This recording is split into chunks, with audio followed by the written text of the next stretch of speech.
Bueno, primero, agradezco me pueda contar cuál es su perfil y cuál es su mayor logro como psicólogo.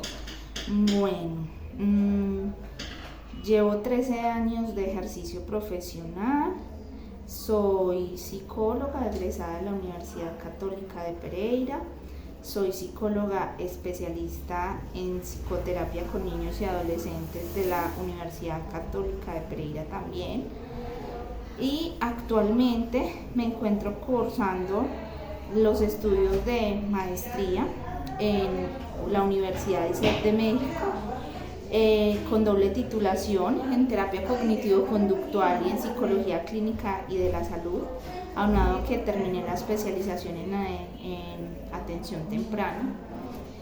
Mi mayor logro en mi ejercicio profesional creo que ha sido mantenerme durante tantos años ejerciendo mi profesión y sobre todo el que tenga un buen nombre, el que tenga renombre entre mis colegas, en que la gente me busque y sobre todo con mis niños, que para mí son lo más importante. Creo que ese es mi mayor logro. Ya a nivel académico, mi mayor logro es que he publicado 5 artículos de investigación sobre las autolesiones no suicidas, donde soy investigadora experta en esta temática en Colombia, entonces por ahí pues es uno de mis mayores logros. Muchas gracias, Luis. En el rol que desempeña actualmente, ¿qué líneas de trabajo desde lo disciplinar aborda? Desde que comencé a ejercer como psicóloga clínica hace 13 años, siempre el abordaje que elegí terapéuticamente ha sido el modelo de intervención cognitivo-conductual, en el que sigo profundizando actualmente y por el cual me decanté para hacer mis estudios de posgrado. Entonces toda la línea que seguimos o que sigue el área de psicología del Instituto de Audiología en el cual trabajo es el modelo cognitivo-conductual. ¿Cómo supo que ese era el enfoque que quería desarrollar?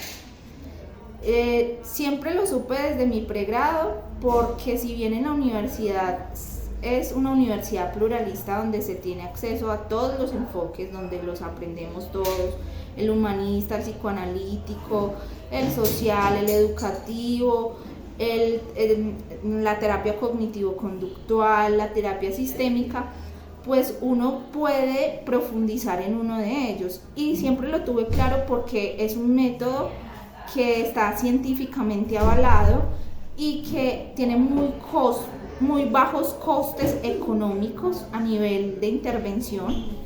Entonces su respuesta además es muy alta y está avalado en todos los trastornos, probando una alta fiabilidad y validez. Entonces por eso lo elegí y porque me permite ser una terapeuta muy activa y trabajar con mis pacientes a través de diversas técnicas para poderles ayudar a potenciar sus estrategias, sus habilidades y a eliminar el malestar o las conductas desadaptativas que los traen a consulta.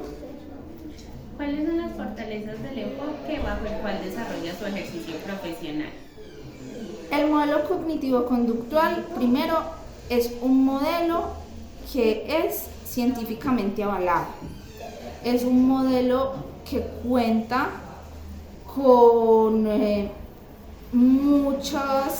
una metodología y unas bases teóricas estructuradas y rigurosas, y que se apega y acoge científicamente a lo que el método científico exige. Y por otro lado, una de sus grandes cualidades, como lo decía ahorita en la pregunta anterior, es que tiene muy bajos costes para la salud y muy altos beneficios para los pacientes, porque es una terapia de corta duración donde el paciente no va a estar todo el tiempo en consulta o en terapia toda la vida, y que es un modelo proactivo en el que trabaja tanto el paciente como trabaja el terapeuta, donde se dejan tareas para la casa y donde hay un arsenal de técnicas que se pueden aplicar ya sea en diversos problemas psicológicos o en patologías específicas. ¿Qué acciones, procesos o actividades resaltan su ejercicio profesional en este momento? ¿Qué acciones? Pues yo diría que en este momento le doy mucho valor desde mi función como terapeuta y desde el área en el que trabajo al método científico, ¿sí? Por ello, para mí, desde que yo empiezo a trabajar con un paciente, es tan importante la entrevista, la evaluación diagnóstica y los cuestionarios, autorregistros y demás escalas que se utilizan para valorar el estado previo en el que llega una persona y posterior al tratamiento, cómo se encuentra esa persona. Por eso es tan importante para mí.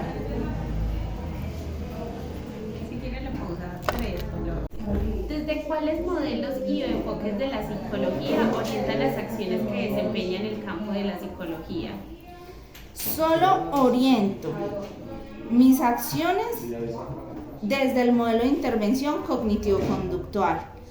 No soy ecléptica, no soy una psicóloga ecléptica y no creo en el eclecticismo psicológico, en la mezcla de enfoques. Creo que eso es supremamente dañino porque no nos podemos creer unos sabelotodos de todos los enfoques. De hecho, por eso es que he elegido un modelo y el modelo de intervención que elegí para hacer clínicas, el modelo cognitivo-conductual, y utilizo las técnicas de las diversas generaciones del modelo, la generación 1, la generación 2 como la generación 3, y lo que me pueda servir de ellas, pero no soy una psicóloga que esté de acuerdo con el eclecticismo psicológico. Si yo atender a un paciente, lo atiendo defendiendo el enfoque que elegí y en el cual me he preparado y me sigo preparando como tal. ¿Cómo integra la perspectiva psicosocial desde modelo y enfoque en su quehacer diario? Bueno, la perspectiva psicosocial es fundamental. De hecho, porque se respeta desde el modelo cognitivo-conductual el modelo biopsicosocial. Y es fundamental conocer en plenitud las relaciones, las interacciones sociales y cómo ese contexto y esa historia marcan e impactan la vida de la persona. Entonces es fundamental. Para mí no están alejadas las dinámicas del modelo psicosocial del modelo cognitivo-conductual, sino que hacen parte y se pueden integrar. ¿Cuáles técnicas de abordaje utiliza desde el modelo y enfoque de intervención utilizado en su ejercicio profesional? Pues las técnicas son muchísimas, porque dependiendo del problema psicológico o dependiendo del trastorno, se van a aplicar ciertas técnicas. Pero tenemos las técnicas de modificación de conducta, que son técnicas que se utilizan sobre todo con aquellos pequeños que tienen problemas de conducta y que buscan o están orientadas a eliminar conductas desadaptativas y a incrementar comportamientos sanos y saludables para los niños, ¿cierto? Y que se trabajan sobre todo con los papás. La psicoeducación durante todo el proceso es vital, desde el principio hasta el final. Es un principio rector de la terapia y también es una técnica que se utiliza. O sea, es tanto principio como técnica en todos y en todo tipo de población. Tenemos también las técnicas para entrenar en habilidades sociales, las técnicas para entrenar en resolución de problemas, las técnicas de autocontrol emocional, las técnicas de reestructuración cognitiva, que tienen que ver con todo lo que tiene que ver con el componente cognitivo, que hace parte básicamente del modelo cognitivo-conductual. Y tenemos también las técnicas que que hacen parte de la intervención específica de ciertos síntomas, como son las técnicas fisiológicas, entre las que destacan la inoculación al estrés, las técnicas de relajación y respiración, y las técnicas también que son ya propuestas por la tercera generación de la terapia cognitivo-conductual, que son las terapias centradas en el aquí y en el ahora, o en lo que llamamos el mindfulness. Trabaja de manera interdisciplinar y transdisciplinar.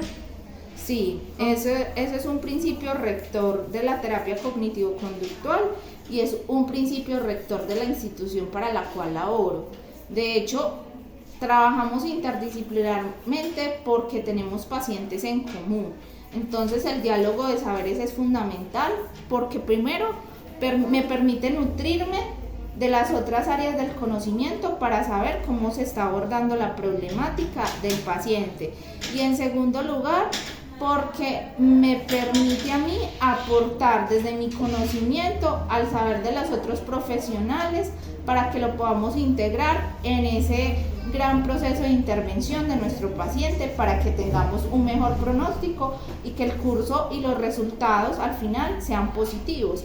Y frente a la transdisciplinaridad también, porque en terapia y sobre todo desde el enfoque cognitivo-conductual, la transdisciplinariedad es esencial para poder generar aprendizajes y co-construcción de conocimientos, y para saber si esas técnicas que se están utilizando sirven para ser generalizadas en la aplicación para ciertos trastornos o no, o simplemente sirven para un caso en común.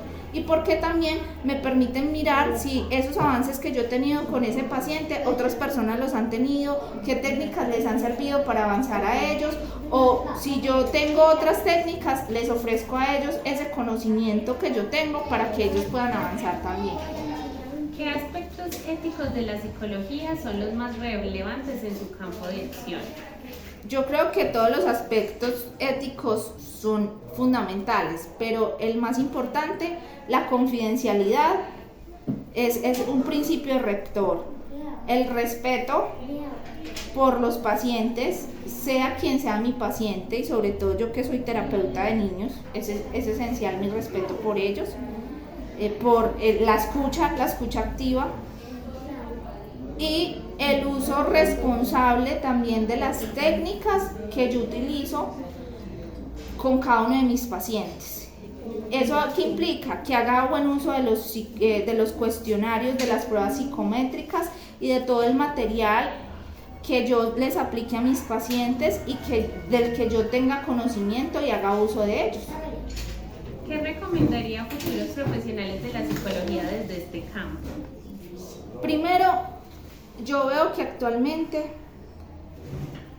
las universidades, por motivos curriculares que ya no vienen dados por la propia universidad, sino por el mismo ministerio, están dejando de lado ciertos componentes o materias que son importantes que los estudiantes vean. Y que se piensa que en un posgrado las van a ver, ¿cierto? Como la evolutiva, que es fundamental, aprender del ciclo vital. Otras son como la psicopatología, que debería ser parte del currículo y ya no lo es, entrevista psicológica, que también es fundamental.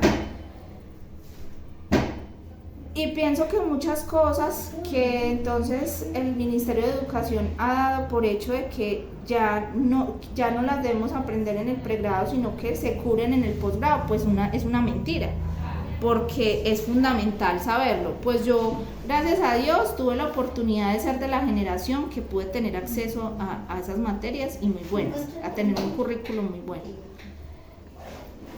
Y para mí, por eso es esencial que el que decida profundizar en la clínica, que todo lo psicológico es lo más duro, lo más desgastante, y lo más delicado, aunque todo en psicología es delicado, pero digamos que este tiene un coste emocional más fuerte, es que si les gusta, primero no es, ay, me voy a arriesgar a hacerlo por probar, no, sino que lo hagan con responsabilidad.